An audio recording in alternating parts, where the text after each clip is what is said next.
오늘은 예수님은 누구신가? 나는 유일한 길, 유일한 진리, 유일한 생명이다. 시작. 나는 유일한 길, 유일한 진리, 유일한 생명이다. 아멘, 아멘, 아멘. 할렐루야. 하나님의 주시는 은혜의 생수를 소망하며 이 예배 자리에 나온 여러분을 주님의 이름으로 축복합니다.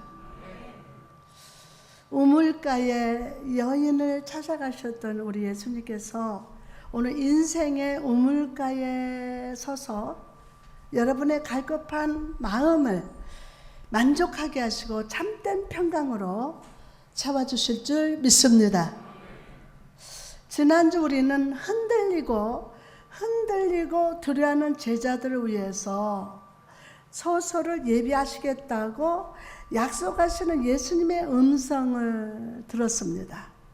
하나님의 약속의 말씀을 보내실 때 그 말씀을 긍정하고 믿음으로 리모델링 해야 함을 알았고, 그리고 우리의 시선이 과거가 아니라 하나님의 예비하시는 미래에 두고 살아야 함을 깨달았습니다.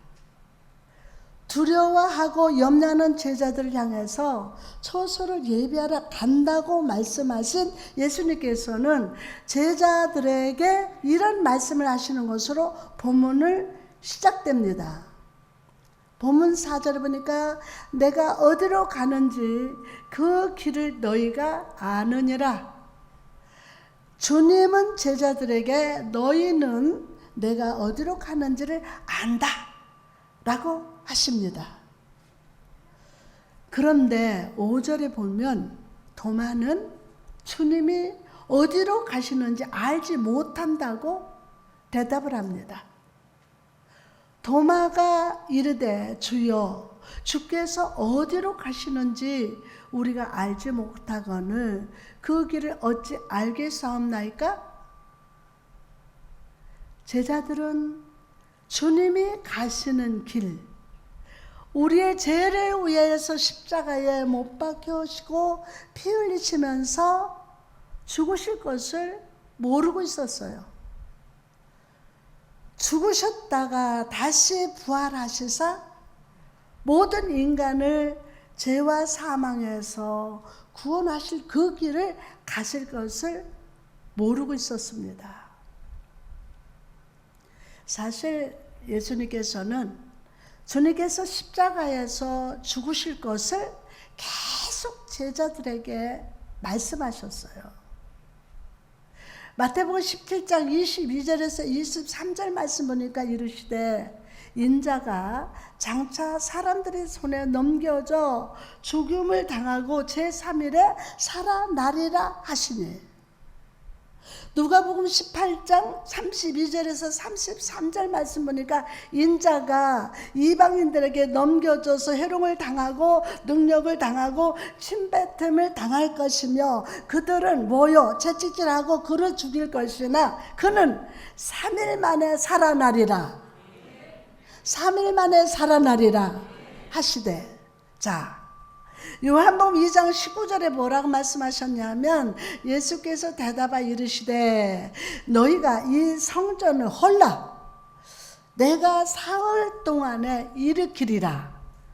아멘. 자, 주님은 이미 수도 없이 제자들에게 주님이 가실 길을 가르쳐 주셨어요. 그런데 제자들은 여전히 우리가 주님이 가실 길이 어딘지 모릅니다 라고 대답을 합니다. 다시 말해서 주님은요 3년 동안 그렇게 가르치시고 자기가 하나님의 아들임을 드러내셨는데도 깨닫지 못하고 제자들을 향해서 안타까운 심정을 드러내고 계신 것입니다. 3년이나 너희와 함께 했는데도, 그렇게 가르치고 또 가르쳤는데도 깨닫지 못하는구나. 성도 여러분, 이처럼 오늘 예수님께서는 신앙생활을 오래 했는데도 예수님이 어떤 분이신지 깨닫지 못하는 성도들을 보시면서 안타까워 하십니다. 요한복음 21장에 보니까 부활하신 우리 예수님께서 갈릴리 바다로 찾아가신 장면이 나옵니다. 십자가에 못 박히시기 전 제자들에게 갈릴리에서 만나자 약속을 그대로 지키셨지만 제자들은 부활하신 주님을 알아보지도 못했습니다. 왜 알아보지 못했습니까? 바다에 금을 내리느라 정신이 없었어요. 그물을 내리느냐고. 심지어 주님의 말씀대로 배 오른편에 그물을 내려서 많은 물고기를 낚았을 때에도 그들은 주님을 알아보지 못한 채 물고기 낚는 일에만 정신이 팔리고 있었어요. 배에서 내려서 육지에 내렸을 때 제자들 앞에는 숯불 위에 생선과 떡이 다 놓여져 있어요. 와, 생선이 익어가고 있어요. 그리고 주님이 말씀하십니다. 요한복음 21장 12절에 예수께서 이르시되 와서 조반을 먹으라 하시니 제자들이 주님이신 줄 아는 고로 당신이 누구냐? 감히 묻는 자가 없더라. 감히 묻는 자가 없더라. 방금 전까지 갈릴리 바다에서 빈 그물을 쳐다보던 제자들은 이제야 주님이심을 알았어요. 여기서 알았다라는 말은 헬라어로 에이도라고 하는데 시선을 온전히 고정했다는 뜻입니다. 주님을 바라보는 순간 그들은 현재 자기 자신의 실상을 직면하게 됐어요. 주님을 바라보는 순간 자기 자신의 실상을 직면하게 됐다고요. 여러분, 오늘 주님을 바라보세요. 자기 실상을 직면하게 돼요. 무엇을 붙들어야 하고 무엇을 버려야 할지, 어디서부터가 잘못됐는지를 깨달았어요. 왜? 주님을 바라볼 때. 왜 살아야 하고 무엇을 붙들고 어디를 향해서 나가야 할지 분명히 보는 자가 되었음을 믿으시기 바랍니다. 여러분, 이처럼 우리도 세상이라는 갈릴리를 바라보던 눈을 돌려서 주를 바라봐야 돼요. 주님을 바라봐야 돼요. 삭개오가 예수님을 만나서 그의 집에 모셔 들으셨을 때 그는 자기가 물질의 노예가 되어 살던 자기 자신을 직면했어요. 그리고 재산의 절반을 팔아서 가난한 자를 나눠주고 남에게 토색한 것은 몇 배나 4배나 더하여서 갚아 주었습니다. 주님을 만났을 때 어떤 삶이 합당한 삶인지를 발견했기 때문이에요. 주님을 만난 자는 자기 실상을 직면하기 때문에 내가 하나님 만나 하나님의 자녀로서 어떤 삶이 합당한지 그때부터 발견돼요. 여러분, 더 이상 교회 다니는 삶으로 만족하지 맙시다. 교회 다니는 거로 만족하지 마세요. 누구 때문에 교회 다니고 무엇 때문에 교회 다니고 아니에요. 여러분, 하나님 시퍼렇게 살아계세요. 나 자신을 나의 문제만을 집착하던 삶을 멈추고 우리와 함께 하시는 우리 주님을 바라봅시다. 주님의 사랑을, 주님의 생명을, 주님의 진리를 오늘 응시하시기 바랍니다. 그럴 때 주님 안에서 오늘 내 삶에 펼쳐지는 삶의 이야기와 섭리와 사건이 이해되고 깨닫게 될 줄 믿습니다. 그렇죠. 그렇죠. 삶이 좀 어려워도 주님 바라보면 주님이 겸손하라고 하시는구나. 내가 하나님의 경계에서 벗어났으니 다시 가까이 오라고 하시는구나 라고 깨달아집니다. 질병에 걸렸어도 주님을 바라보고 있으면 너무 앞만 바라보고 살았더니 주님을 잊어버려서 이제 잠시 쉬면서 주를 바라보라 하시는구나 라는 것이 깨달아질 줄 믿습니다. 아멘. 잠시 쉬면서 가다가 힘들면 쉬어가더라도 예수님 손잡고 같이 가보자. 할렐루 할렐루 할렐루야 할렐루 할렐루 할렐루야. 다시 한번 가다가 힘들면 쉬어가더라도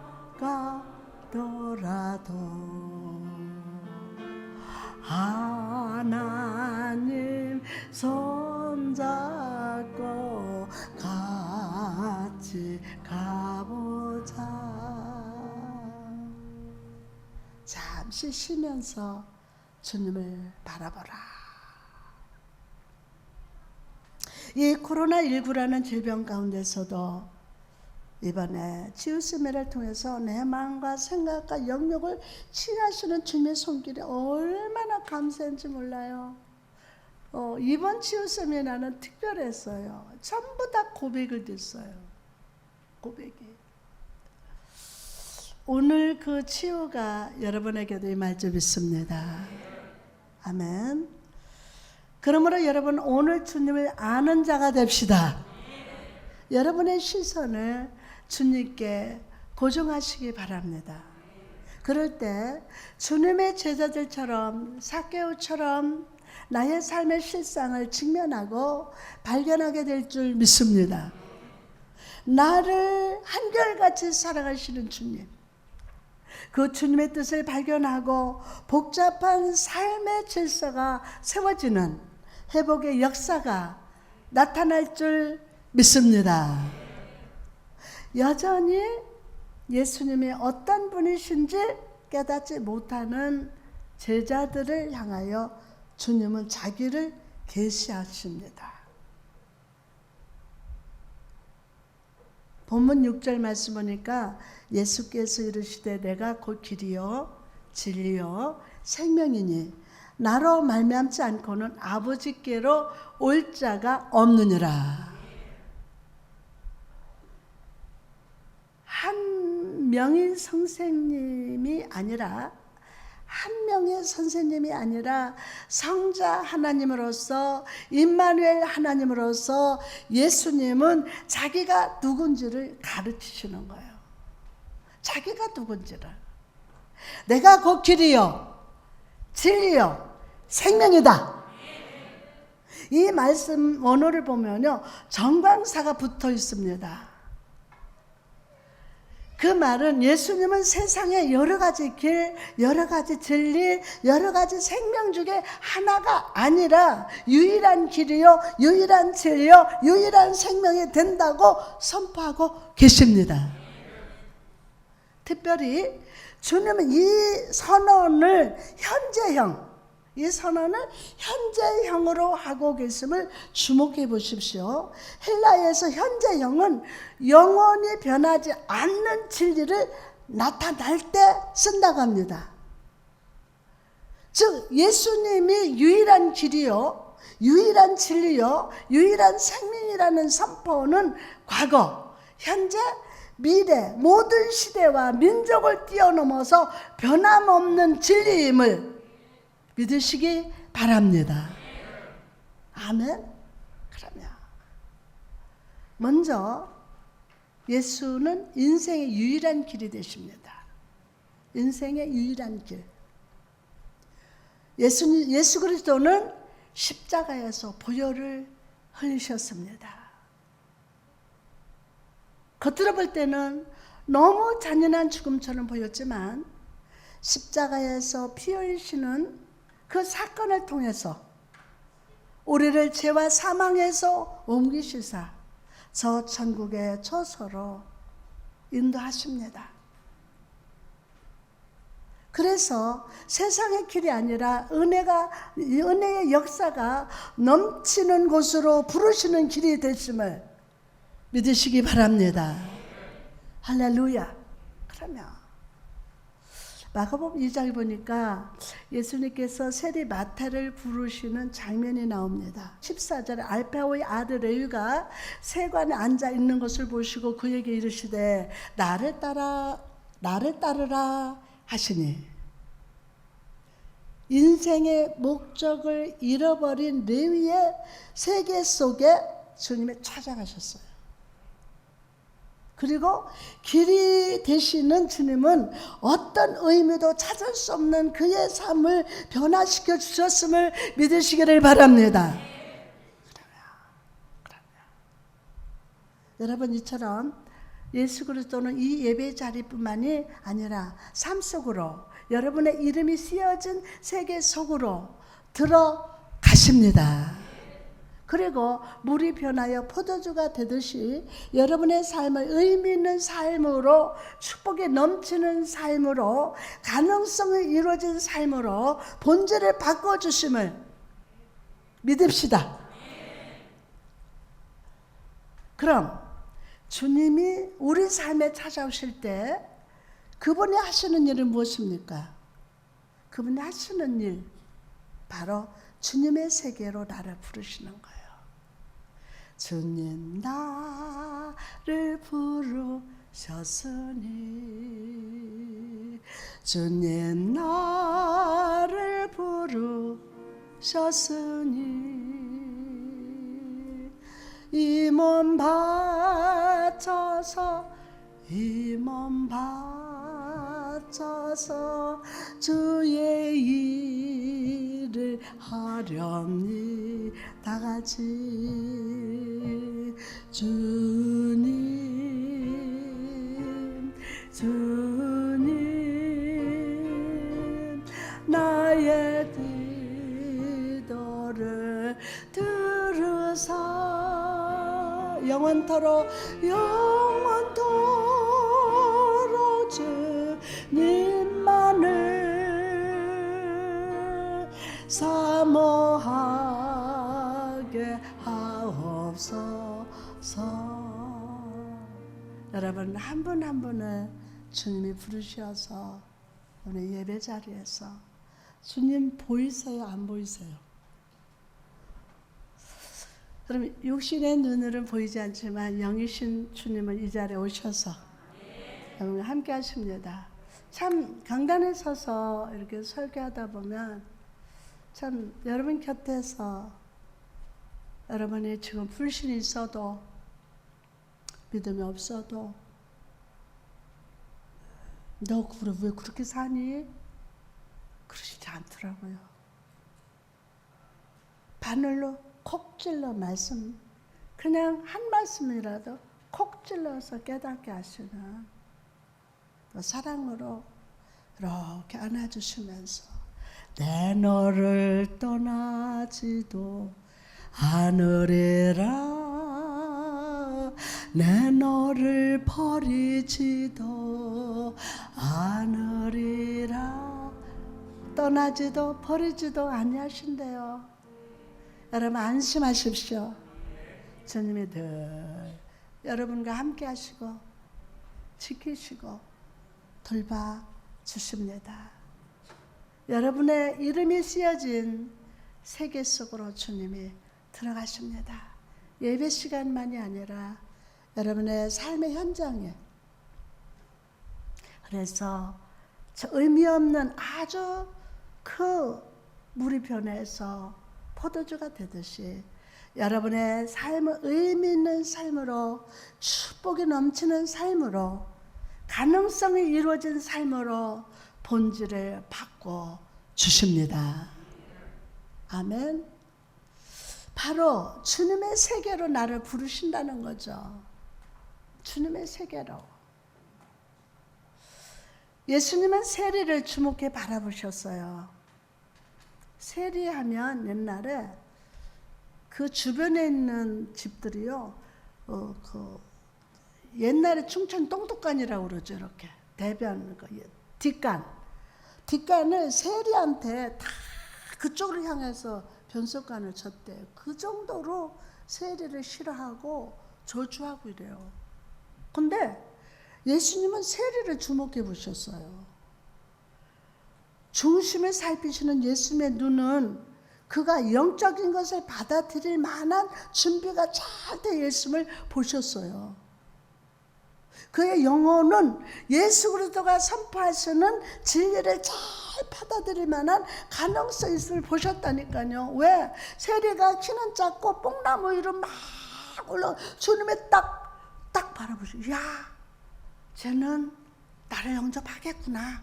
그 가능성을 보신 거예요. 다시 말해서 주님의 충성스러운 제자요, 주님의 사역을 기록한 마태복음의 저자로 쓰임받게 될 것을 보셨다는 거예요. 그래서 주님은요, 담대하게 선포합니다. 나를 따르라. 자, 주님이 레위를 부르실 때 세리의 마음속에는 주님의 세계와 나의 삶이 하나가 되었다는 영적 연대감이 싹트기 시작했어요. 그리고 그는 세리로서 누릴 수 있는 모든 부와 명예를 버리고 주님을 기꺼이 쫓았어요. 여러분, 이처럼 예수 그리스도는 자기 자신의 꿈과 계획, 자기 힘과 능력을 의지하면서 살아가는 우리에게 찾아오십니다. 그분은 우리의 단점이 아니라 우리의 장점을 보시면서 가능성이 아니라, 여러분의 단점이 아니라 우리의 장점을 보시면서 가능성이 아니라 이미 그 가능성을 이룬 사람처럼 바라보시고 우리를 주님의 세계로 불러주심을 믿으시기 바랍니다. 이것도 단점이야, 이것도 있고, 쟤는 거짓말도 있고, 쟤는 뭣도 있고, 하나님 그거 안 보시고 그 속에서 딱 집어내는 거였어. 장점을 보셔. 안 믿나 봐.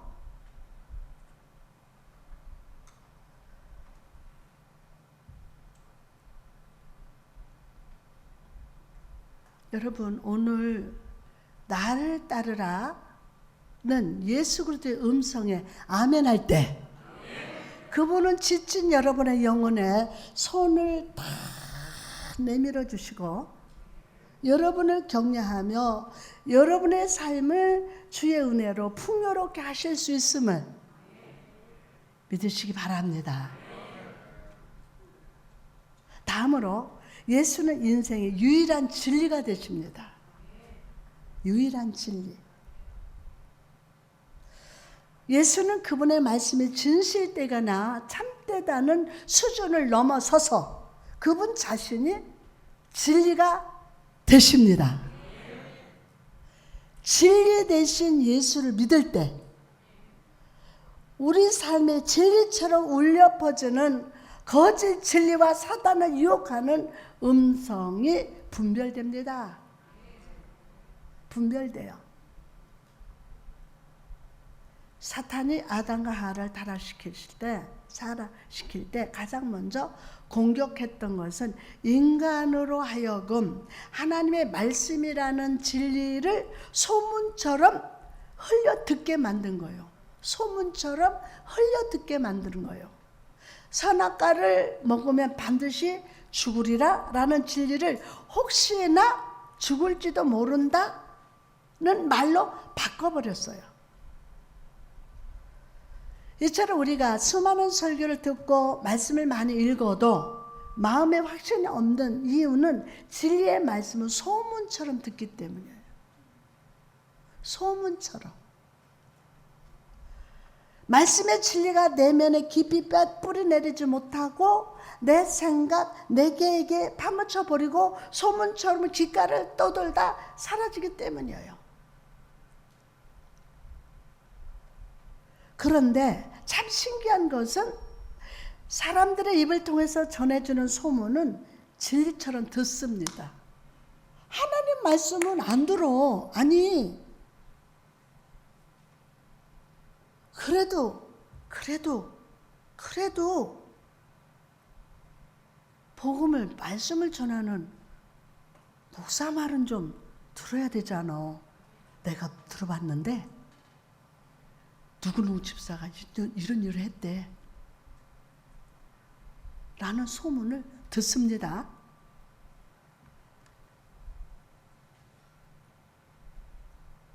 그 소문을 듣고 마음에 믿습니다. 계속 마음속으로 그 소문을 묵상합니다. 그리고 소문이 사실로 되어버려요.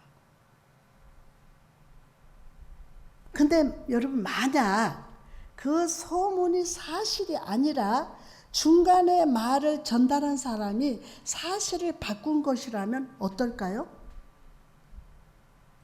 그 소문을 받아들이는 순간 우리는 영적인 전쟁에서 이미 패배한 거예요. 영적 전쟁에서 이미 패배한 거예요. 여러분, 주님은 오늘 자기 자신을 가리켜서 유일한 진리라 라고 선포하십니다. 소문에 귀 기울이지 말고 오늘 진리에 귀를 기울입시다. 진리에. 교회 안에서 또 삶 속에서 누구를 만나서 대화할 때에도 소문이 아니라 하나님의 진리를 나누고 묵상하십시오. 여러분의 입술에 파수꾼을 세워서 소문이 아니라 진리를 전하는 입술이 되게 하십시오. 사슴이 시냇물을 찾아 갈급하듯 예수 그리스도가 주시는 진리에 목말라 하십시오. 그럴 때 모든 소문이 물러가고 진리가 여러분의 삶을 은혜로, 구원으로, 복으로 인도하실 줄 믿습니다. 그럼 유일한 진리 되신 주님 앞에서 우리는 어떤 자세로 서 있어야 할까요? 어떤 자세로? 누가복음 10장 38절 이하에는 예수님께서 마르다 집에 초대를 받으시는 장면이 나옵니다.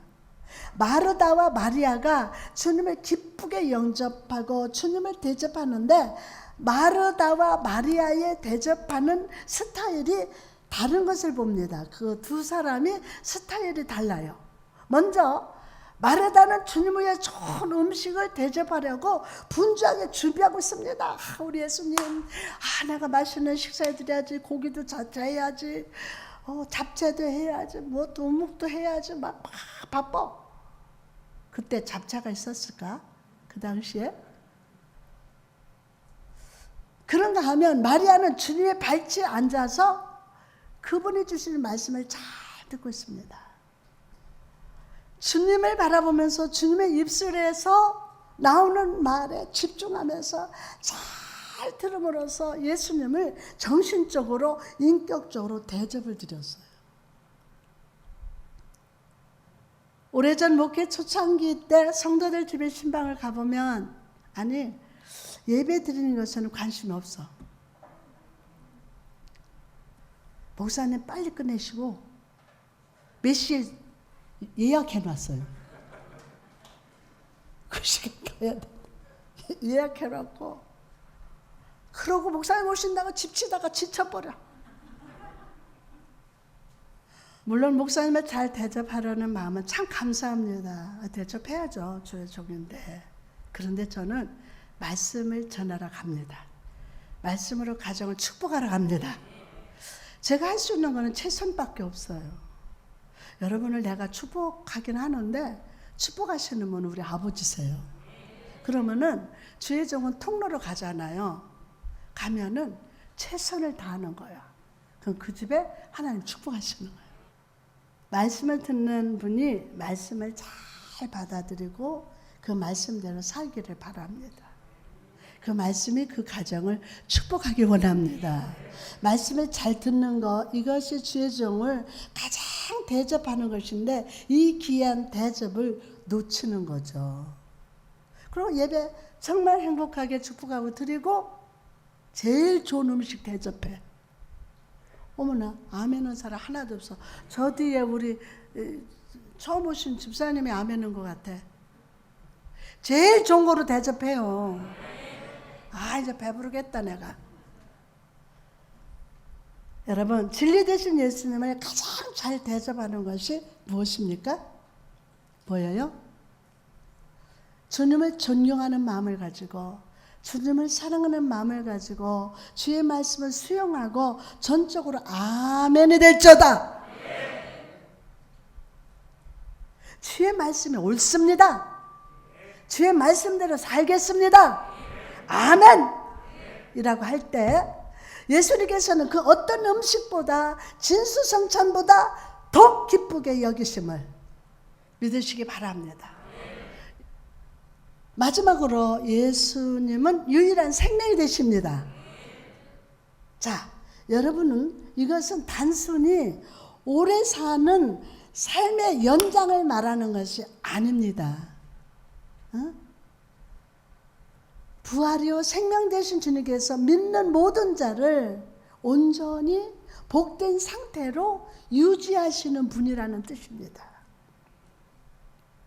마가복음 5장 보면 예수님께서 12해 동안 혈루병 걸린 여인을 치유하시는 기적이 나옵니다. 혈루병 걸린 여인이 믿음으로 예수님의 옷자락을 만졌습니다. 이 옷자락을 만졌어요. 그리고 치유를 받았습니다. 예수님은 이 여인의 믿음을 칭찬하시면서 온전한 건강을 선포했습니다.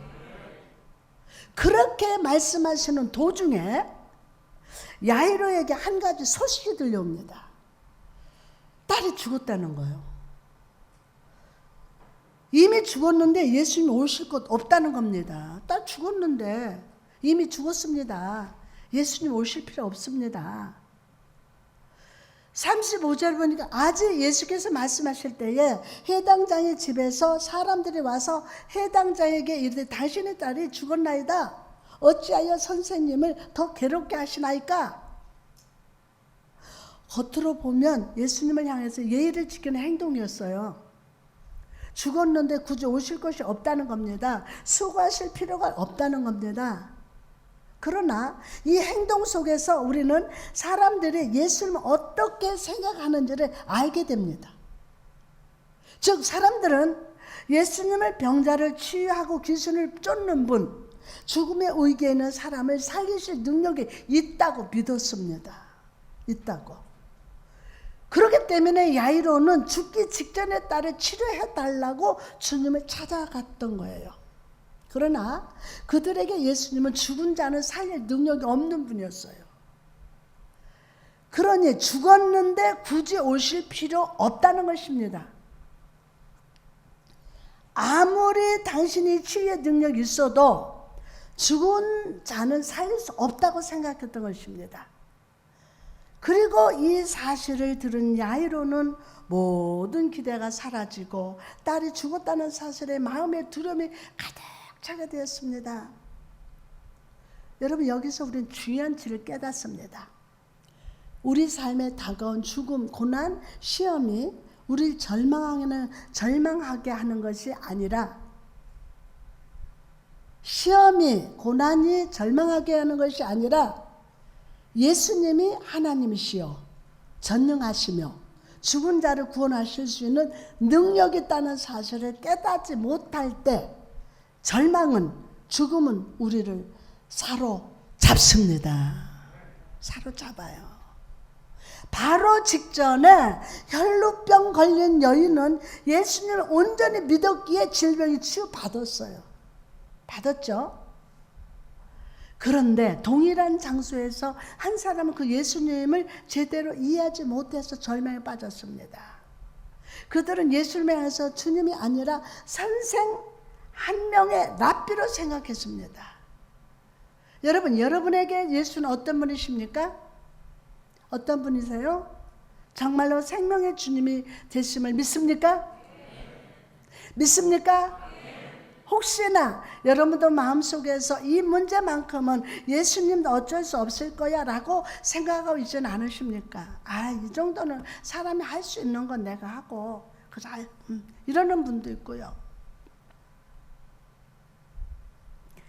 그런 우리를 바라보시 주님 말씀하십니다. 예수께서 그 하는 말을 곁에서 들으시고 해당 자에게 이르시되 두려워하지 말고 믿기만 하라. 두려워하지 말고 믿기만 하라 하시고 야이로의 세계 속에서 시간은 되돌릴 수 없는 것이었습니다. 조금만 빨리 갔더라도 살릴 수 있을지 모르나 이미 그 시간은 흘러갔고 사랑하는 내 딸은 죽었어요. 그러나 예수님은 믿으라고 하십니다. 그러나 예수님은 믿으라.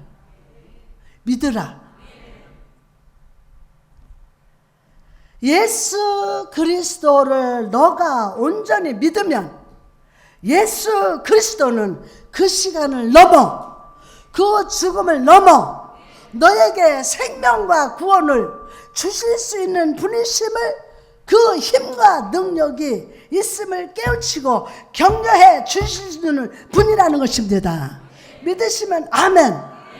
그 아이의 손을 딱 잡고 이르시되 달리다고 하시니 번역하면 곧 내가 내게 말하노니 소녀야 일어나라 하심이라. 소녀가 곧 일어나서 걸으니라.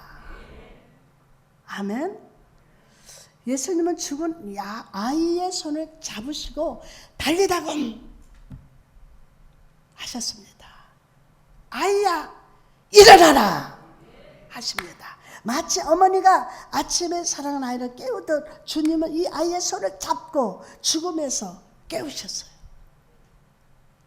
우리나라 성경에서는 잘 드러나지 않지만 원어 성경을 보면 주님은 손을 잡고 일어나라 하시면서 아이의 손을 잡아 끄셨다고 말씀합니다.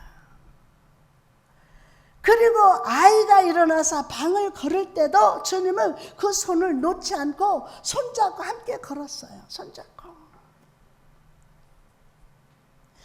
이게 코로나 바이러스를 마스크를 써서 근데 때로는요 그냥 남자분들 내가 꼭 이렇게 안아줄 때 있어요. 근데 그 안으면서 예수님의 사랑을 전하는 거예요. 그럼 이 마음이 눈녹도 녹아져. 손 한번 잡아주고 때로는 이마도 한번 꿀밤함을 툭 때려줘. 그런데 그게 깨우침이 돼. 그게 하나님 사랑을 느껴. 혈류병 걸린 여인은 옷자락에 손을 대었지만 그 믿음으로 질병에서 치유를 받았지만 믿음을 발휘할 수 없는 이 아이를 위해서 믿음이 살아나고 또 걸을 수 있을 때까지 그 믿음을 굳건히 붙들어 준 거예요. 때로는 예수를 30년 믿었어도 믿음이 없어. 믿음이 없어. 그러면은 너 집사가 권사가 장로가 근데 어떻게 안 되는? 그러면 또 손잡아주고 또 두들겨주고 내가 뭐라고 말하면서 하는 게 아니야. 툭 던져고 그냥 이름 한번 툭 불러주고.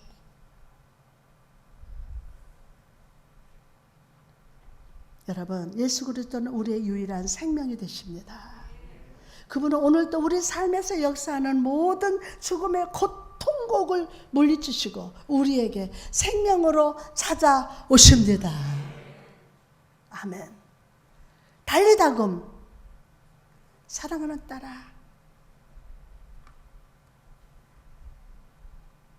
아들아 일어날지어다 그리고 우리의 믿음이 살아나고 유지되도록 오늘도 굳건히 붙들어서 인생길을 함께 걸어주시는 예수님 사랑에 감사하고 믿으시기를 바랍니다. 할렐루야. 아멘.